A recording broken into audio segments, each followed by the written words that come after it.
ಇಳಿದು ಬಾತಾಯಿ ವರಕವಿ ಶ್ರೀ ಬೇಂದ್ರೆಯವರ ಅಭಿನಂದನ ಗ್ರಂಥದ ಸಾರ ರೂಪದ ಅಧ್ಯಯನ. ಈ ಪುಸ್ತಕದಲ್ಲಿ ನಾವೀಗ 59ನೆಯ ಪ್ರಕರಣ, ಮಾವ ಬೇಂದ್ರೆ, ಆ ತಾಯಿ ವಿಶಾಖ ವಾಮನ ಬೇಂದ್ರೆಯವರು ಬರೆದಂಥ ಲೇಖನ. ಸಣ್ಣ ಲೇಖನ, ಭಾಳ ದೊಡ್ಡದಿಲ್ಲ. ದೈವವಾದ ಅಂದರೆ ದೇವರನ್ನಲ್ಲೇ ಸಂಪೂರ್ಣವಾಗಿ ತಾವು ಒಪ್ಪಿಕೊಂಡಂಥ ಮಹನೀಯರು ಬೇಂದ್ರೆಯವರು ಅಂತ ಬರೀತಾರೆ. ಆದರೆ ಪ್ರಯತ್ನವಾದ ಬಿಡೋಂಗಿಲ್ಲ, ಅದನ್ನು ಮಾಡಬೇಕು ಅಂಥೇಳಿ ಪ್ರತಿಯೊಂದು ಕಾರ್ಯವನ್ನು ಅರವಿಂದಾರ್ಪಣೆ ಎಂಬ ಭಾವನೆಯಿಂದ ಮಾಡುತ್ತಾರೆ. ದತ್ತಾತ್ರೇಯ, ವಿಠ್ಠಲ ಇವರಿಗೆ ಪರಮಪ್ರಿಯ ಇಷ್ಟ ದೇವತೆಗಳು ಆಗಿರ್ತಾವೆ. ಜೀವನದಲ್ಲಿ ಅಧ್ಯಾತ್ಮಕ್ಕೆ ಪ್ರಥಮ ಸ್ಥಾನ, ವ್ಯವಹಾರಕ್ಕೆ ದ್ವಿತೀಯ ಸ್ಥಾನ. ನಾನು ಕೇಳಿದೆ ಅವರಿಗೆ, ವಿಶಾಖ ತಾಯಿಯವರು ಬರೀತಾರೆ, ನಾನು ಕೇಳಿದೆ, ಇಷ್ಟೊಂದು ಪುಸ್ತಕ ಯಾಕೆ ಸಂಗ್ರಹ ಮಾಡಿರಿ ನೀವು? ಆವಾಗ ಹೇಳ್ತಾರೆ, ಜೀವನದೊಳಗೆ ಕಷ್ಟ ನಷ್ಟ ಎಲ್ಲವೂ ಬಂದವು ಹೋದವು, ಆದರೆ ಈ ಪುಸ್ತಕ ಮತ್ತು ಗೆಳೆಯರು ನನ್ನನ್ನು ಎಂದೂ ಬಿಡಲಿಲ್ಲ. ಬಡತನದಲ್ಲಿ ಸಹಾಯ ಮಾಡಿದ್ದಾರೆ, ಕಷ್ಟ ನಷ್ಟಗಳಲ್ಲಿ ನೆರವಾಗಿದ್ದಾರೆ. ನನ್ನ 50ನೇ ಹುಟ್ಟುಹಬ್ಬ ಆಚರಿಸಿದರು ಧಾರವಾಡದಾಗ. ಸಾಹಿತ್ಯ ಪ್ರೇಮಿಗಳು ನನಗೆ 10,000 ರೂಪಾಯಿ ಕೊಟ್ಟರು. ಆವಾಗ ನಾನು ಮಾಡಿದ್ದೇನು? ಅದು ತಿಂದು ಹಾಕಲಿಲ್ಲ. ನಾನು ಗಳಿಸಿದ ಆ ಹಣಕ್ಕಿಂತ ಹೆಚ್ಚಿಗೆ ಪುಸ್ತಕಗಳನ್ನು ಕೊಂಡುಬಿಟ್ಟೆ ಎಂದು ಮಹತ್ವದ ಗ್ರಂಥಗಳನ್ನು ತೋರಿಸಿ ಅದರಲ್ಲಿಯ ವಿಷಯಗಳನ್ನು ತಿಳಿಸಿಕೊಡಲು ಪ್ರಾರಂಭಿಸಿದರು. ಕನ್ನಡ ನಾಡು 50ನೇ ಹುಟ್ಟುಹಬ್ಬ ಆಚರಿಸಿತು ಧಾರವಾಡದಲ್ಲಿ. ಮಹಾರಾಷ್ಟ್ರ 60ನೇ ಹುಟ್ಟುಹಬ್ಬವನ್ನು ಆಚರಿಸಿತು. ಮತ್ತು 70ನೇ ಹುಟ್ಟುಹಬ್ಬ ತಮ್ಮ ಪೂರ್ವಜರ ಊರು, ತಮ್ಮ ಊರು ಆದಂಥ ಶಿರಹಟ್ಟಿಯಲ್ಲೇ ವಿಜೃಂಭಣೆಯಿಂದ ಆಚರಿಸಿದರು. ನಮಗೆಲ್ಲ ಬಹಳ ಆನಂದದ ವಿಷಯ ಇದು ಅಂತ ವಿಶಾಖ ತಾಯಿಯವರು ಬರೀತಾರೆ. ಪ್ರತಿನಿತ್ಯ ನಮಗೆ ಅಭ್ಯಾಸ ಮಾಡಲು ಹಚ್ಚುವ, ಮೊಮ್ಮಕ್ಕಳೊಡನೆ ಮಕ್ಕಳಂತೆ ಆಡುವ, ಸತತವಾಗಿ ಜ್ಞಾನಾರ್ಜನೆಯಲ್ಲಿ ತೊಡಗಿದ, ಅಧ್ಯಾತ್ಮ ಚಿಂತನೆಯಲ್ಲಿರುವ ಅಂಬಿಕಾ ತನಯ ದತ್ತರ ಮಾರ್ಗದರ್ಶನವೋ ನಮಗೆ ಚಿರಕಾಲ ಲಭಿಸಲಿ ಮತ್ತು ಅವರಿಂದ ಇನ್ನೂ ಮಹತ್ವದ ಕೃತಿ ರಚನೆ ಆಗಲಿ ಎಂದು ಭಗವಂತನಲ್ಲಿ ಪ್ರಾರ್ಥಿಸುತ್ತೇನೆ ಅಂಥೇಳಿ ತಮ್ಮ ಬರಹ ಮಾವ ಬೇಂದ್ರೆ ಅದಕ್ಕೆ ಮುಕ್ತಾಯವನ್ನು ಕೊಡ್ತಾರೆ. ನಾವೀಗ 60ನೆಯ ಪ್ರಕರಣ, ಬೇಂದ್ರೆ, ಶಿರಹಟ್ಟಿ ಮತ್ತು ನಾನು, ಮಾಧವ ನಾ ಮಹಿಷಿಯವರು ಬರೆದಂಥ ಲೇಖನ. ಶಿರಹಟ್ಟಿ ಎಲ್ಲಿದಪ್ಪ ಅಂಥೇಳಿ ಅವರು ಅದು ಶಿರಹಟ್ಟಿ ಇಂಥಲ್ಯದ ಅಂತ ಹೇಳ್ತಾರೆ. ಆಮೇಲೆ ತಾವು ಶಿರಹಟ್ಟಿಯೊಳಗೆ ಪ್ರಾಥಮಿಕ ಶಾಲೆಯೊಳಗಿದ್ದಾಗ ಅವ್ರ ಶಿಕ್ಷಕರು ಏನು ಮಾಡ್ತಾರಂದ್ರೆ, ಆ ಹಾಡು ಹಕ್ಕಿ ಹಾರುತ್ತಿದೆ ನೋಡಿದಿರಾ, ಹಕ್ಕಿ ಹಾರುತ್ತಿದೆ ನೋಡಿದಿರಾ, ಅದನ್ನು ಹಾಡಿ ಅದರ ಅರ್ಥವನ್ನು ಹೇಳ್ತಾರಂತೆ. ಎಲ್ಲರಿಗೂ ಗೆಳೆಯರಲ್ಲಿ ಒಂದು ಪುಳಕ್ ಉಂಟಾಗ್ತದಂತ. ಸಣ್ಣಿನೂ 6, 8ನೇ 9ನೇ ಇರಬೇಕು ಶಿರಹಟ್ಟಿಯೊಳಗೆ. ಆವಾಗ ಭಾಳ ಆನಂದವನ್ನು ನಾವು ಅನುಭವಿಸಿದೆ ಅಂತ ಹೇಳ್ತಾರೆ. ಯಾರು? ಮಾಧವ ಮಹಿಷಿಯವರು. ಆವಾಗ ಅವ್ರು ಏನು ಮಾಡ್ತಾರಂದ್ರೆ, ಮತ್ತು ಗುರುಗಳು ಚಲೋ ಇರ್ತಾರೆ, ಅವ್ರನ್ನ ಕರ್ಕೊಂಡು ಬೇಂದ್ರೆಯವರ ಪೂರ್ವಜರ ಮನೆಗೆ ಹೋಗ್ತಾ ಇದ್ದೇವೆ ನೋಡ್ರಿ. ಇಲ್ಲೇ ಇದೆ ಬೇಂದ್ರೆಯವರ ತಂದೆ, ಬೇಂದ್ರೆಯವರ ಅಜ್ಜ ಇಲ್ಲೇ ವಾಸಿಸಿದ್ದು ಅಂಥೇಳಿ ತೋರಿಸ್ತಾರೆ. ಮುಂದಕ್ಕೆ ಕೆಳಗೆ ಕರ್ಕೊಂಡು ಹೋಗ್ತಾರೆ. ಆ ಸೂರಣಗಿಯಲ್ಲ ಸಾರಿ, ಯಾವುದದು, ಆ ವೆಂಕಟಾಪುರ ರಸ್ತೆ, ಅದು ಆ ರಸ್ತೆ ಕರ್ಕೊಂಡು ಹೋಗಿ ಅಲ್ಲಿ ಅಶ್ವತ್ಥ ಕಟ್ಟೆ ತೋರಿಸ್ತಾರಂತ. ಅದ್ರ ಬಾಜುಕ್ಕೆ ಒಂದು ಸಮಾಧಿ. ಇದು ಅಪ್ಪ ಭಟ್ಟರ ಕಟ್ಟೆಗೆ ಎಂದು ಹೇಳ್ತಾರೆ. ಅಪ್ಪ ಭಟ್ರಂದ್ರೇನು? ಬೇಂದ್ರೆಯವರ ಅಜ್ಜ. ಬೇಂದ್ರೆ ಭಾಳ ದೊಡ್ಡ ವಿದ್ವಾಂಸರಿರ್ತಾರಂತ. ಆವಾಗಿನ ಕಾಲಕ್ಕೆ ಅವರು ಭಾಳ ದೊಡ್ಡ ವಿದ್ವಾಂಸರಿರ್ತಾರಂತ ಸಣ್ಣ ಹುಡುಗರಿಗೆ ನಮ್ಗೆ ತಿಳಿಸ್ಕೊಟ್ಟಾರೆ.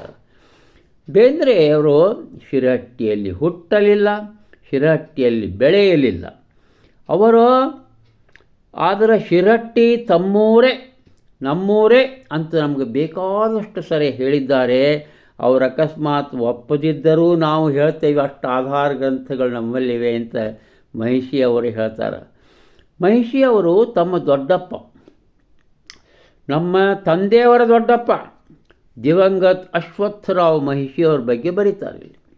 ಅವರು ಭಾಳ ದೊಡ್ಡ ವಿದ್ವಾಂಸರು ಅಷ್ಟೇ ಅಲ್ಲ, ಅವರ ಆಲೂರು ವೆಂಕಟರಾಯರು, ಮಧುವೇಡಿ ಕೃಷ್ಣರಾಯರು, BM ಶ್ರೀ ಅವರು ಭಾಳ ಸಂಬಂಧಿತ್ತು. ಕರ್ನಾಟಕ ವಿದ್ಯಾವರ್ಗ ಸಂಘದ ಚಟುವಟಿಕೆಗಳಲ್ಲಿ ಸಹಿತ ಪಾತ್ರವಿತ್ತು. ಆಮೇಲೆ ಈ ಕನ್ನಡ ಸಾಹಿತ್ಯ ಪರಿಷತ್ತನ್ನು ಸ್ಥಾಪನೆ ಮಾಡುವಲ್ಲಿ ಅವರದು ಹಿರಿಯ ಕವಿ ಇತ್ತು. ಬೇಂದ್ರೆ ಮನೆತನದ ಜೋಡಿ ಭಾಳ ಅನ್ಯೋನ್ಯವಾದ ಸಂಬಂಧವನ್ನು ಹೊಂದಿದ್ರಂತ.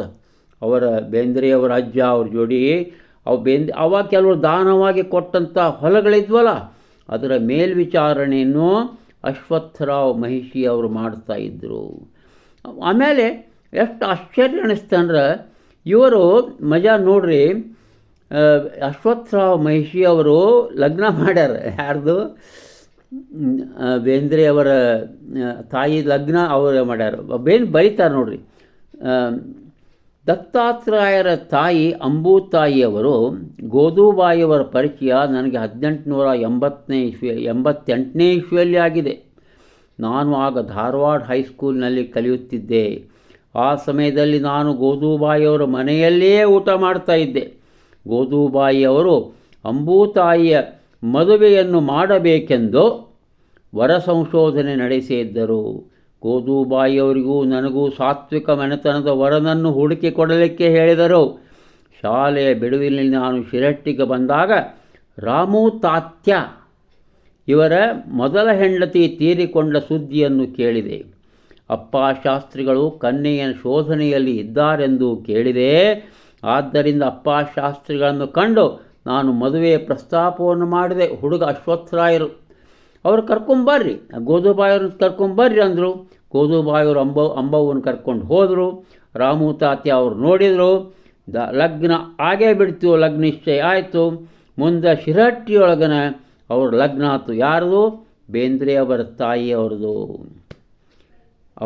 ಅಂಬಾತಾಯಿದು. ಆಮೇಲೆ ಶಿರಹಟ್ಟಿಗೂ ಬಂದು ಹೋಗ್ತಾನೆ ಇದ್ದರು.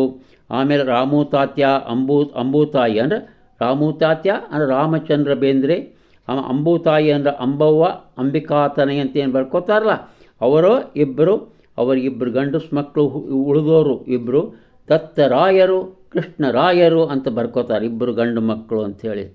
ಆಮೇಲೆ ಇವರು ಪುಣಕ್ಕೆ ಹೋಗ್ತಾರೆ ಅಭ್ಯಾಸಕ್ಕೆ. ಯಾರು? ಅಶ್ವತ್ಥರಾವ್ ಮಹಿಷಿ ಅವರು. ಅಲ್ಲೇ ಆವಾಗ ಪ್ಲೇಗ್ ಟೈಮು. ಆವಾಗ ಅವ್ರನ್ನ ಜಕ್ಕನ್ ಜಮ್ಖಾನ್ ಆವಾಗ ಒಂದು ಚಿಕ್ಕ ಮನೆಯಲ್ಲಿ ಇರ್ತಾರೆ.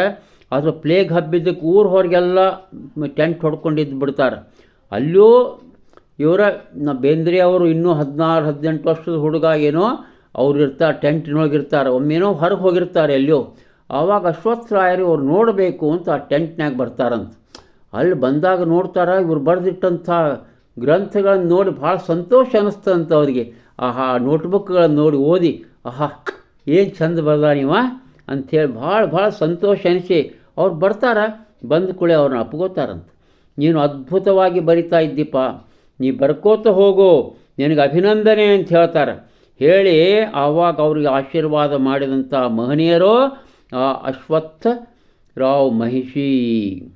ಆಮೇಲೆ ಅವರು ಹೇಳಿದ್ರಂತ ಬೇಂದ್ರೆ ಅವ್ರು ಅಶ್ವತ್ಥರಾವ್ ಮಹಿಷಿ ಮುಂದೆ, ನೋಡಿ ಸರ್ ನಾನು BA ಮುಗಿಸ್ತೇನೆ, ನಾನು ಧಾರವಾಡಕ್ಕನ ಬರ್ತೇನೆ, ಕನ್ನಡ ತಾಯಿಯ ಸಾಹಿತ್ಯ ಸೇವೆ ಮಾಡ್ತೇನೆ, ಕನ್ನಡದಲ್ಲಿ ನಾನು ರಚಿಸ್ತೇನೆ ಅಂತ ಹೇಳಿದ್ರಂತೆ. ಅದನ್ನು ಕಂಡು ಭಾಳ ಸಂತೋಷ ಅನ್ನಿಸ್ತಂತ.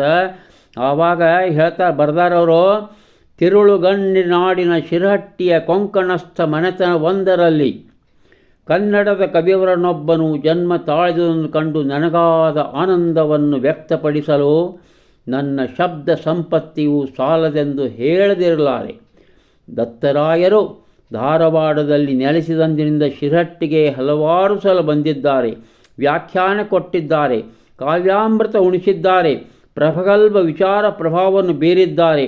ಅವರು ಶಿರಹಟ್ಟಿಗೆ ಆಗಮಿಸಿದರೆ ಶಿರಹಟ್ಟಿಯ ಜನರೆಲ್ಲ ತಮ್ಮ ಮನೆಯ ಪ್ರಿಯವಾದ ವ್ಯಕ್ತಿಯೆಂಬ ಬಂದಿದ್ದಾರೆ ಅಂಥೇಳಿ ಒಂದು ಅಭಿಮಾನದಿಂದ ಆ ಅಭಿಮಾನ ಉಕ್ಕೇರ್ತಿರ್ತಂಥ ಅದ್ಭುತವಾದಂಥ ಬರಹ ಬರೆದಿದ್ದಾರೆ ಅಶ್ವತ್ಥ ರಾವ್ ಮಹಿಷಿ. ನಮಸ್ಕಾರ, ಮತ್ತು ನಾಳೆ.